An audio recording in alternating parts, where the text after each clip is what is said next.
Martes 5 de octubre de 2021. Tres mensajes del Evangelio de hoy, tomado del Evangelio de San Lucas, capítulo 10, versículos del 38 al 42. En aquel tiempo, entró Jesús en una aldea y una mujer llamada Marta lo recibió en su casa. Esta tenía una hermana llamada María, que sentada junto a los pies del Señor, escuchaba su palabra. Marta, en cambio, andaba muy afanada con los muchos servicios. Hasta que, acercándose, dijo: «Señor, ¿no te importa que mi hermana me haya dejado sola para servir? Dile que me eche una mano». Respondiendo, le dijo el Señor: «Marta, Marta, andas inquieta y preocupada con muchas cosas. Solo una es necesaria. María, pues, ha escogido la parte mejor y no le será quitada». Palabra del Señor. Gloria a ti, Señor Jesús. Querida familia, hoy en la liturgia recordamos a Santa Faustina Kowalska, apóstol de la Divina Misericordia. Esta santa polaca a la que el Señor se le apareció en repetidas ocasiones y le dijo que quería derramar sobre el mundo el océano de su misericordia. Y cómo nos cae de bien este Evangelio que habla precisamente de la contemplación y la acción, dos elementos indispensables para recibir la misericordia de Dios y para dar la misericordia de Dios. A los pies del Maestro recibo esa misericordia. Y cuando me pongo a servir al Señor, doy esta misericordia a los demás. Vamos con 3 puntos de este Evangelio. Primero, siéntate a los pies del Señor. Segundo, sirve al Señor, pero no te afanes. Tercero, pregúntale a Jesús. Vamos con el primer punto. Siéntate a los pies del Señor. El Evangelio nos dice que Jesús llega a una aldea. Sabemos con seguridad absoluta que esta aldea es Betania, donde vivían estos 3 amigos de Jesús: Lázaro, Marta y María. Tal parece que Lázaro no estaba, entonces Marta, siendo la mayor, debía atender al Señor. El Evangelio nos dice que Marta tenía una hermana llamada María, que sentada junto a los pies del Señor, escuchaba su palabra. Queridos amigos, la tradición de la Iglesia y muchos santos han visto en la figura de María una expresión de la vida espiritual indispensable, la contemplación. Podemos decir en términos generales que todos debemos tener como 2 grandes expresiones en la vida espiritual. Por un lado la contemplación y por otro lado la acción, la vida contemplativa y la vida activa. De hecho, en la Iglesia existen comunidades muy dedicadas a la vida contemplativa y otras muy dedicadas a la vida activa. Entonces, algunos padres de la Iglesia han visto en la figura de María y Marta estas 2 experiencias de vida espiritual. En María, a los pies del Señor, la vida contemplativa. En Marta, sirviendo al Señor, la vida activa. Pero ahora iremos con Marta. Por ahora quedémonos con María. Esta mujer estaba sentada a los pies de Jesús. Miren qué detalle tan lindo nos da el Evangelio. Y no es un detalle menor. Recuerden que todos estos detalles están llenos de Espíritu Santo. Y el Señor quiso que cada detalle de la palabra quedara allí, porque a través de cada uno de estos pequeños signos nos habla el corazón. Jesús está sentado y María está a los pies del Señor. Ella no está de pie, ella no está por encima del Señor, sino debajo de Él, a sus pies. Esa es la actitud del discípulo. Es la actitud de quien se siente pequeño ante Dios. Además, el Evangelio dice que ella estaba escuchando la palabra.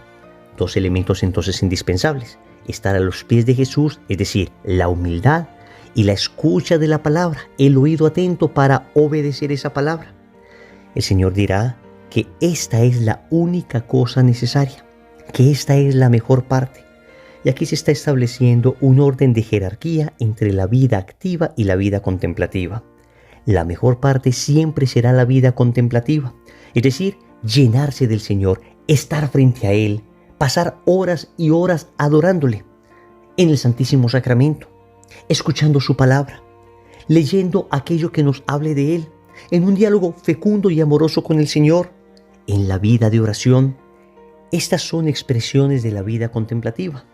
Y estemos muy atentos, porque pensaría uno que esto es propio exclusivamente de las religiosas contemplativas o de los monjes ermitaños.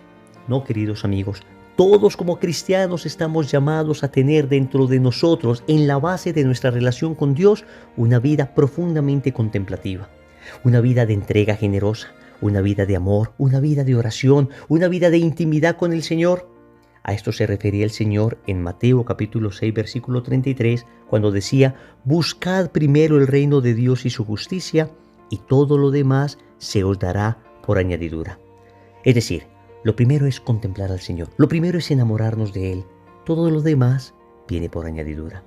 Segundo, sirve al Señor, pero no te afanes. El Evangelio nos dice que Marta andaba muy afanada con los muchos servicios. Marta ciertamente estaba sirviendo al Señor. Ella estaba afanada porque en la hospitalidad oriental era muy propio de quien recibía en la casa a un buen huésped que le atendiera de la mejor manera. Sin embargo, ella estaba afanada. De alguna manera, como decíamos ahora, ella expresa la vida activa, la vida del servicio al Señor. Noten que en ninguna parte el Señor está diciendo que Marta está haciendo algo malo.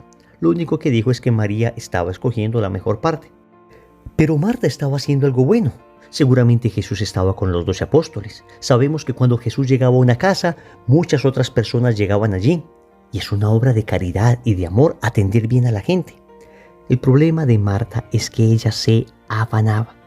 Es más, el Señor le dice: Marta, Marta, andas inquieta y preocupada con muchas cosas. Y con esto el Señor nos está dando la clave de lectura de este texto. Repito, en María vemos la vida contemplativa. En Marta vemos la vida activa.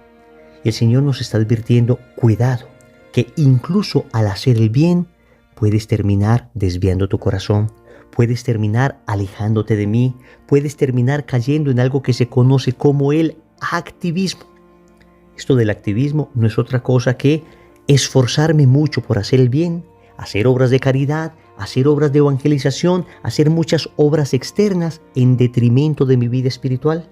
Es decir, mientras voy enfriando mi vida de relación con Cristo, dejando de orar, dejando de frecuentar los sacramentos, dejando de preocuparme por mi propia santificación.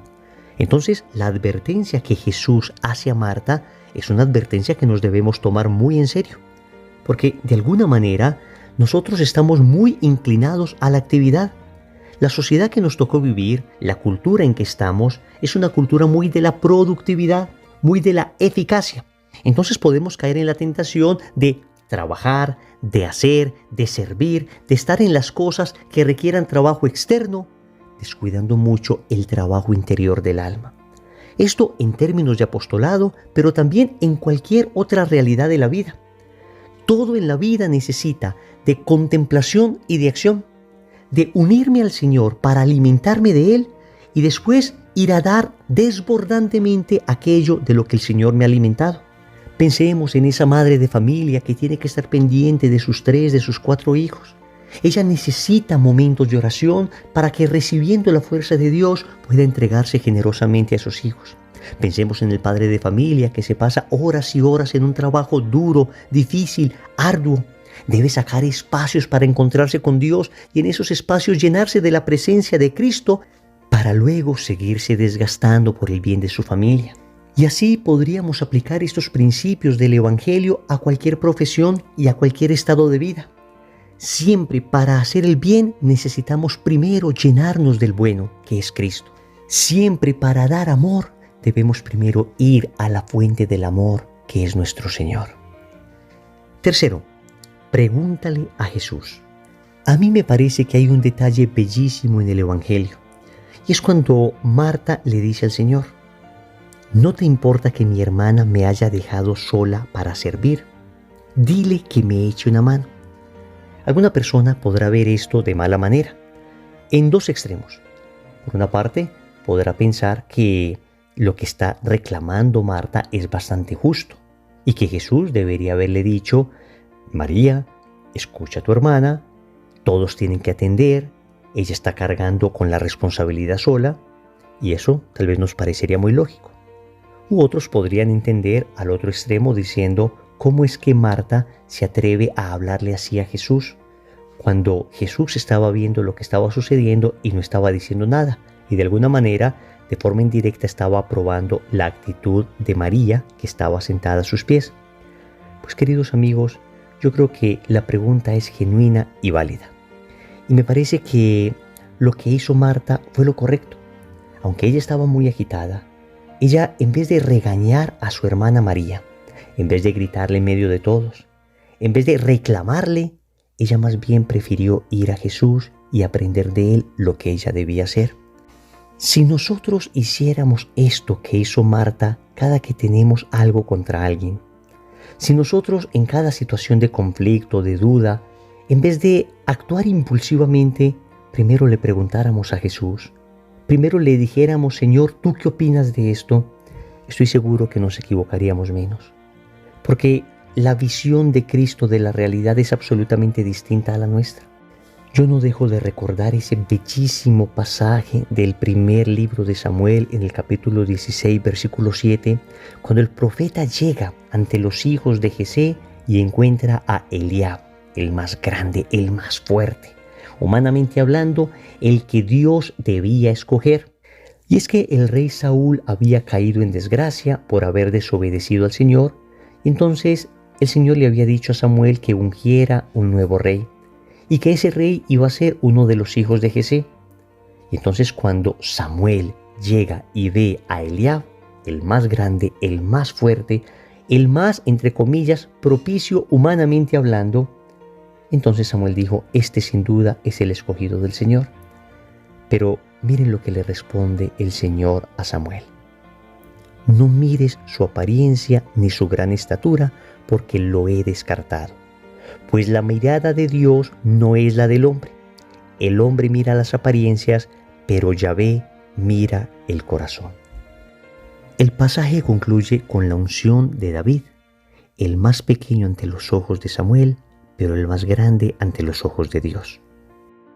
Queridos amigos, quedémonos con este texto bíblico. Aprendamos a preguntarle al Señor ante la realidad. A veces nosotros vemos con aparente claridad lo que está sucediendo, pero siempre en oración es mejor decirle al Señor, ¿tú qué piensas? ¿Tú qué crees? ¿A ti qué te parece? Seguro el Señor te responderá con claridad y te equivocarás menos. Oremos. Amado Señor, hoy nos sentamos a tus pies. Hoy como discípulos nos postramos ante ti y queremos escuchar tu palabra. Queremos quedarnos con la mejor parte. Queremos, Señor, llenarnos de esa vida contemplativa. Produce en nuestro corazón hambre y sed de ti, un hambre incontenible, que nada la sacie, que siempre tengamos más y más de esta hambre, para nunca cansarnos de estar adorándote. Pero Señor, después de llenarnos, concédenos la gracia de ir a servir, a entregar ese amor que hemos recibido, sin afanes, sin inquietudes, sin temores, sin turbaciones interiores, porque estamos tan llenos de ti que tú mismo haces esa caridad en nosotros. Finalmente, Señor, hoy te queremos suplicar que nos concedas la gracia de habituarnos a preguntarte todas las cosas de nuestra vida, a consultarlas contigo, a dejar de ser tan autónomos, a empezar a unirnos de tal manera a ti que en todo queramos vincularte, porque te amamos y porque sabemos que tus respuestas siempre son veraces. Señor, dame lo que me pides y pídeme lo que quieras. Amén. Recordemos entonces, primero, siéntate a los pies del Señor. Segundo, sirve al Señor, pero no te afanes. Tercero, pregúntale a Jesús. Compromiso. En el día de hoy, cada decisión importante que vayamos a tomar, vamos primero a preguntársela a Jesús. Y créeme, Él te responderá. En el nombre del Padre, y del Hijo, y del Espíritu Santo. Amén.